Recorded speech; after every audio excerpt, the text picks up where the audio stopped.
नमस्कार, मैं सुधा तिवारी। आज कवि मनोहर मनोज का जन्मदिन है। सरस्वती पुत्र, विराट व्यक्तित्व, अपनी ओजस्वी कविताओं से प्रदेश ही नहीं पूरे देश में अपने प्रखर काव्य पाठ से श्रोताओं को मंत्रमुग्ध करने वाले कवि मनोहर मनोज से हमारे चीफ एडिटर पंडित राकेश तिवारी ने किया सीधा संवाद। देखिए हमारा विशेष कार्यक्रम चर्चा। किसी ने खूब कहा है, जहाँ पहुँचे न रवि वहाँ पहुँचे कवि। मध्य प्रदेश के हृदय स्थल कटनी में हमारे साथ विराट व्यक्तित्व के धनी कवि मनोहर मनोज हैं, जिनकी कविताओं को सुनकर पूरा देश मंत्रमुग्ध हो जाता है। देश में सीमाओं की सुरक्षा जवान करते हैं, लेकिन राष्ट्र की सुरक्षा में और राष्ट्र की सुरक्षा की प्रहरी की जब बात आती है तो एक कवि भी राष्ट्र प्रहरी की ही भूमिका निभाता है। सरकार को आईना दिखाता है। सरकार को जो भी यथा स्थितियां जनमानस के समक्ष प्रस्तुत करना चाहिए वो अपनी कविताओं के ओज से एक कवि करता है। आज उनका जन्मदिन है। उनके जन्मदिन पे हम मनोहर मनोज से करेंगे सीधी बात। नमस्कार सर। नमस्कार नमस्कार। सर्वप्रथम जन्मदिन की हार्दिक शुभकामनाएं सर। बहुत बहुत धन्यवाद। कवियों की बात अगर आपने जी तो देश में कवियों की श्रृंखलाओं की अगर बात करें जी तो एक तो हिमालय की श्रृंखला है जी जो अजीब है, बिल्कुल। और देश में कवियों की भी श्रृंखला, भारत जैसे हाँ, देश हाँ, में हाँ। कवियों की भी श्रृंखला अजय है। प्रदेश भर में राष्ट्र में भी बिल्कुल बिल्कुल। मनोहर मनोज के व्यक्तित्व की, विराट व्यक्तित्व को कौन नहीं जानता।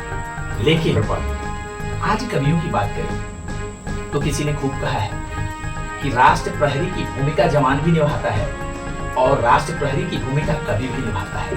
इनमें जो थोड़ा सा अंतर है उसको स्पष्ट कीजिए। क्या होता है, जो राष्ट्रीय प्रहरी होते हैं उनके पास शक्ति औजार के रूप में सुरक्षा की, देश की रक्षा की रहती है।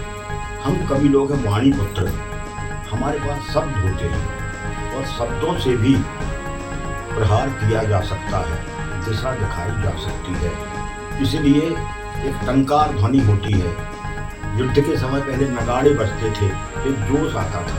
तो जो ओज के कवि हैं, ओजस्वी कवि हैं, जब भी कोई ऐसी बात राष्ट्र के लिए आती है तो अपनी कविताओं से हुंकारते हैं, पब्लिक को, आम आदमी को जगाते हैं और राष्ट्र को आगे बढ़ाते हैं। निराला जी का साथ ही कहना है, गागर में सागर। बिल्कुल। गागर में सागर वही बन सकता है जिसके पास शब्दकोश होता है। जी। कवियों के पास शब्दकोश भंडार होता है। जी जी तो जिस प्रकार से गागर में सागर कवि भरते हैं, जी। कुछ एक ऐसा स्मरण आपके सम्मुख अगर हो तो कुछ ऐसे स्मरण बताएं। कई संस्मरण हैं, उसके लिए थोड़ा समय लगेगा, लेकिन छोटी छोटी बातों से अपनी बात कहना चाहूँगा। मैं निराला जी के गांव गया हूँ। वहाँ एक शिलालेख लगा हुआ है, उस पर श्री सोम ठाकुर जी का तो मेरा नाम शिलालेख पर अंकित है। गागर में सागर की बात की जाए तो कम शब्दों में अधिक उपयोगिता कोई अगर प्रकट कर दे तो गागर में सागर हो जाता है। तो जो क्षमता एक सागर की होती है उतनी ही क्षमता एक गागर की भी उसी बराबरी पे हो जाती है। शब्दों के द्वारा आप कुछ भी कह सकते हैं, कुछ भी कर सकते हैं, क्रांति ला सकते हैं, ये होता है। क्रांति की बात आती जी है। जी। क्रांति नहीं, बिगुल फूक दिया। हाँ जी हाँ।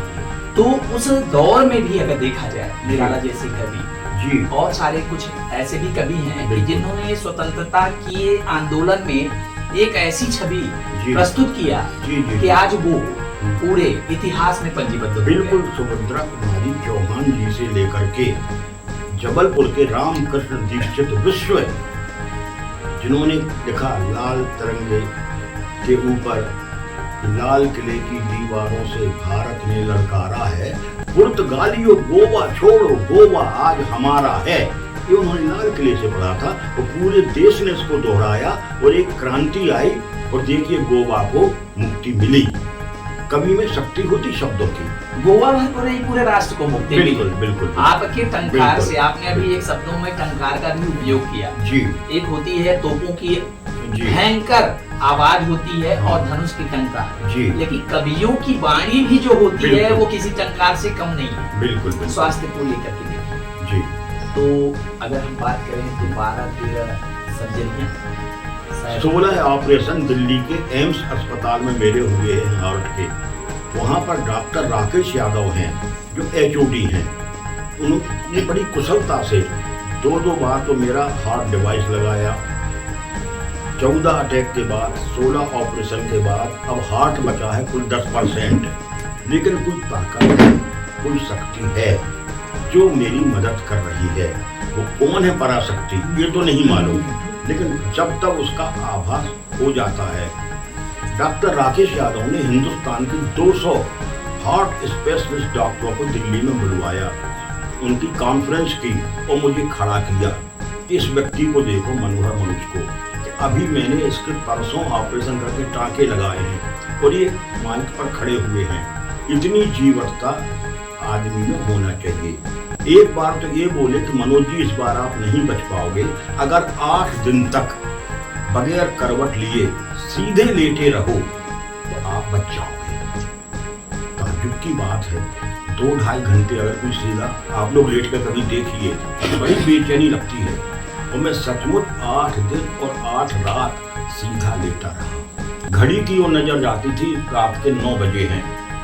4-5 घंटे बाद देखता था तो लगता था 9:15 बजे हैं, यानी 15 मिनट मुझे 4-5 घंटे बराबर भारी पड़ते थे। तो जीवन जीना एक बहुत बड़ी कला है। मैंने हार्ट अटैक को एंजॉय किया है। देख मनोज, अब तू जाने वाला है। मैंने कभी कोई चिंता नहीं की, शरीर का शिथिलीकरण किया है और मुझे लाभ मिला है। और देखा जाए तो पुरातन और नवीनतम, जी आपने तो नोलिक जिया। बिल्कुल बिल्कुल जी है। पुरातन का दौर कुछ और था, नूतन का दौर कुछ और। बहुत फर्क है, बहुत फर्क तो है। ये फर्क कवि की जो मीमांसा होती है, हाँ। कवि की मीमांसा के माध्यम से कैसे बोलेंगे? देखिए, फर्क की अगर बात की जाए तो फर्क केवल हम पुराने और नए कवियों के बीच में नहीं आया। ये फर्क हमारे रहन सहन में, हमारे कपड़ों में, हमारे घर की बनावट में, हमारे घर के किचन में, हमारे त्योहारों में, हमारे संस्कारों में एक फर्क आया है। मैं विगत 65 वर्षों से, जब मैं 8-9 साल का था, तब से इसका हामीकार हूँ। मैंने देखा पहले हर घर में दातून होती थी, करते थे, दातून कोई नहीं कर रहा है। तो ये फर्क तो आया है, कवियों में भी आया है। पहले के कवि सम्मेलन के लिए केवल आमंत्रण पाकर भावुक होकर जाया करते थे, और आज के कवि स्वीकृति देने के बाद भी, अग्रिम पारिश्रमिक बुलवाने के बाद भी, अगर उससे बड़ा कहीं कार्यक्रम मिल जाता है तो वहां चले जाते हैं। तो ये समय बदला है। घर में देखो, परिवार में देखो, दहेज प्रथा में देखो, पूरा परिवर्तन आमूल चूल आया है। ये हमारे साथ कटनी जिले के, अगर हम व्यक्तित्व की बात करते हैं तो विराट व्यक्तित्व के धनी मनोहर मनोज। हम अगर राष्ट्र कवि की बात करते हैं तो प्रदेश हो या देश हो, हर गोष्ठियों में, कवि गोष्ठियों में जाकर के जिस प्रकार से अपने कविताओं का पाठ करते हैं, पूरा प्रदेश नहीं, पूरा देश मुग्ध हो जाता है। तो ऐसे जीवटता भरे व्यक्तित्व को भोपाल तक आज उनके जन्मदिन पर हार्दिक शुभकामनाएं प्रेषित करता है। और सबसे प्रमुख मुद्दा, हमने उनसे खुल के चर्चा पर चर्चा किया। उन्होंने स्पष्ट अपनी ओज भरी वाणी में एक स्पष्टता किया कि पुरातन और नवीनतम में कवियों की जो बातें हैं, कभी आमंत्रण निमंत्रण में बदल जाता था, लेकिन आज निमंत्रण आमंत्रण में बदलता है, लेकिन फिर भी कहीं ना कहीं चूक होती है। देखते रहिए भोपाल तक। मैं राकेश तिवारी। जय हिंद। धन्यवाद।